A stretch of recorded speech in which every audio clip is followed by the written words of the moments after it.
Guys, তো তোমাদের সঙ্গে এখন শেয়ার করব আমার রাখির গিফট, যেটা কালকেরা তো এমনি ব্লগ তো পোস্ট করেছিলাম, বাট কোনো গিফট পোস্ট করিনি। তো সেই কারণে এইটা হচ্ছে কি আমার দাদা দিয়েছে এই চকলেটটা, আর টাকা পেয়েছিলাম, আর একটা দাদা দিয়েছিল টাকা। তো সে টাকাটা তো সবাই টাকা দেখেছে, তো টাকা ফাঁকা শেয়ার করছি না।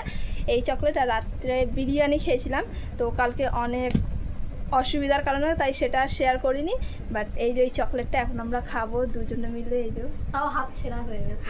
হাত ছেঁড়া তো কী হয়েছে, কিন্তু এটা তো ছেঁড়া নেই। এই যে পুরোপুরি দেখিয়ে দিলাম, কোথাও ছেঁড়া নেই, কিছু নেই। এখন এটাকে কাটবো, কেটে খাবো। তাহলে কাট, ছেড়ে দিলাম। ছেড়।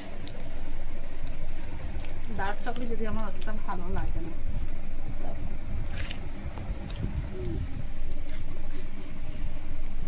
সাউন্ডিকে আজকে কিউট কিউট লাগছে না গাইস?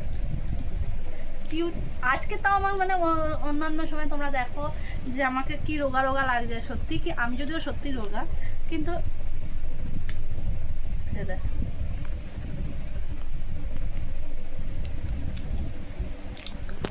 ভালো রাখির গিফট এটা, তো শেয়ার করে দিলাম। Tata guys. টাটা। ভালো লাগলে অবশ্যই চ্যানেলটাকে সাবস্ক্রাইব করে দিও। চলো টাটা।